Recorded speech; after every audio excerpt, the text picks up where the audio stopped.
Good evening, this is Akashvani Kohima. I'm Onalitani with the evening news. First, the headlines. India stresses sovereignty and national jurisdiction at UN discussion on crimes against humanity.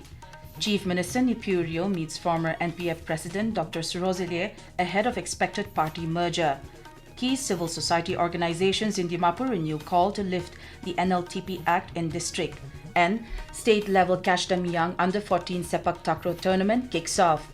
Now the news in detail.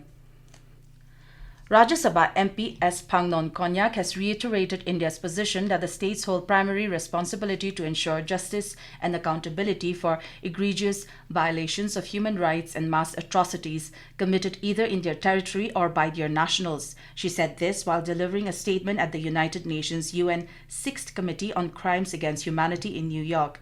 Acknowledging the consensus resolution adopted to convene a preparatory committee for the UN Conference of Plenipotentiaries on the issue in 2026-2027, leading to the full UN conference in 2028-2029, Ms. Konyak emphasized that any legally binding treaty must respect national sovereignty and the diversity of legal systems. The MP stressed the need for definitions that include terrorist acts and their sponsors. India has actively and constructively participated in discussions of the draft articles. We emphasize that any definition of crimes against humanity must explicitly capture the heinous crimes and atrocities perpetrated by terrorists and their sponsors. Justice and accountability demand that such acts are not overlooked.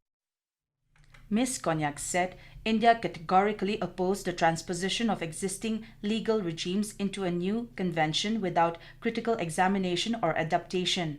We strongly believe that a clear jurisdictional linkage should be established, giving precedence to territorial or national jurisdiction over crimes committed by states on nationals. This is essential for delivering justice, upholding the rights of the accused, and addressing the legitimate interests of victims while preserving the sovereign authority of states. The draft articles should not, under any circumstance, override or diminish a state's sovereign right to address crimes, including crimes against humanity, through its own judicial processes and penal codes. National mechanisms must remain central.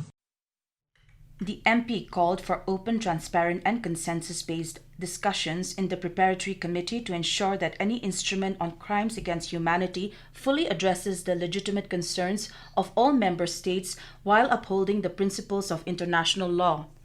Ahead of the anticipated NDPP-NPF merger, Chief Minister Neiphiu Rio today paid a visit to former NPF President Dr. Shurhozelie. In a social media post, Mr. Rio said he paid his respects to the senior leader and sought his support and blessing for the political journey ahead. The Chief Minister expressed gratitude to Dr. Leziatsu for his guidance and wished him good health and long life.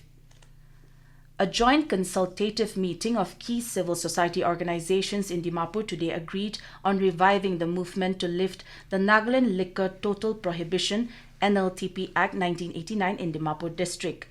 The meeting was attended by Naga Council Dimapur NCD, Gombura Union Dimapur Sadar, Dimapur Urban Colony Chairmen's Federation DUCCF, Naga Women Hoho Dimapur, Dimapur Naga Students Union, Dimapur District Gombura Association, Dimapur Chamber of Commerce and Industries, Business Association of Nagas, Dimapur District Citizens Forum, Eastern Naga Women Organization Dimapur and Eastern Dimapur Naga Students Union.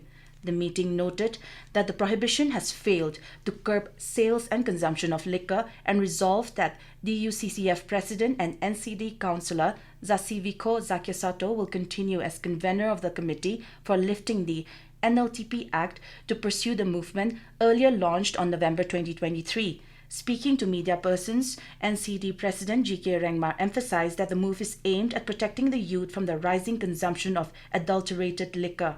President DUCCF Jasihi convener kona last time bitai pura hati pisi kam to progress kori na hise Nagaland State Assembly TV discussion korise holibi aji government to implement no kora karne ami ken aro itu aji all the civil societies in Dimapur district jiman civil society ase itu matise aji bhal bramitin luise sob house agree ase itu Dimapur di NLTP laga issue to hatai dibola.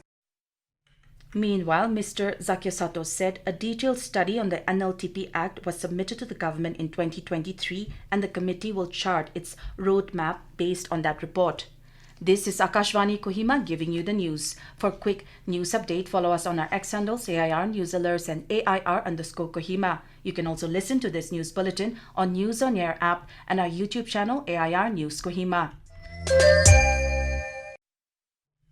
Welcome back. You're listening to the evening news. Chumukedima Village Youth Society has reaffirmed its total ban on hunting, fishing and all other activities that endanger the flora and fauna within Chumukedima jurisdiction. In a statement, the society cautioned that violators will face strict penalties including fines of 1 lakh rupees for illegal hunting and 5 lakhs for causing wildfires. To ensure peace and safety, the old Chumukedima Heritage Village highway bypass will be closed to picnic groups and trekkers after 6 p.m. and loitering within the village will be prohibited after 8 p.m. The society appealed to the public to cooperate in preserving the environment, upholding community discipline and safeguarding the dignity of Chumukedima. Advisor Information Technology and Communication, Economics and Statistics Evaluation, H. Setongkyu Sangtam today urged youths to channel their talents with discipline, sincerity and dedication to achieve success. Addressing the inaugural program of the 27th Mokokchung District Football Association 2025, he emphasized that Naga youth have the potential to excel at all levels if they make proper use of their abilities. In the first match, Sports Society Soyim defeated defending champion Konyak Students Union Mokokchung by a solitary goal. The state-level Catch Them Young Under-14 Sepaktakraw tournament got underway at Indira Gandhi Stadium in Kohima. At the opening ceremony today, President of the All Nagaland Private School Association, ANPSA, Shurhozelie expressed happiness over ANPSA's collaboration with the Department of Youth Resources and Sports, noting it was the first time so many players from private schools across the state had come together for a sporting event. Highlighting the role of sports in building character, discipline, teamwork and confidence, she urged players to compete with heart and respect. Staying focused under pressure is something very important we learn through sports. To all the young players, I want to say, you are the future of sports in our community and our state. Every kick, every serve, every dive you make today is a step towards something bigger, not just in sports, but in life. Ms. Shurhozelie also commended the coaches, especially Shurhozelie, for promoting Sepaktakraw in schools. A total of 15 boys teams and 13 girls teams are participating in the tournament. The closing ceremony is scheduled for tomorrow.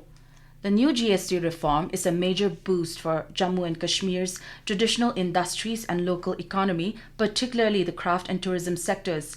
Under GST 2.0, GI-tagged products like pashmina and kani shawls, basoli paintings and walnut wood carvings now attract a 5% tax instead of 12%, helping artisans to expand sales in domestic and global markets. Similarly, hotel stays up to 7,500 rupees are now under the 5% bracket, encouraging more visitors and boosting hospitality and allied services. The new tax structure is intended to increase sales, support traditional livelihoods and promote inclusive growth across Jammu and Kashmir's rural and urban regions. And in weather, India Meteorological Department has said that southwest monsoon has further withdrawn from the northeastern states. In Nagaland, the department has forecast predominantly dry weather conditions across all districts throughout the week. And now to end the news, the headlines once again. India stresses sovereignty and national jurisdiction at UN discussion on crimes against humanity.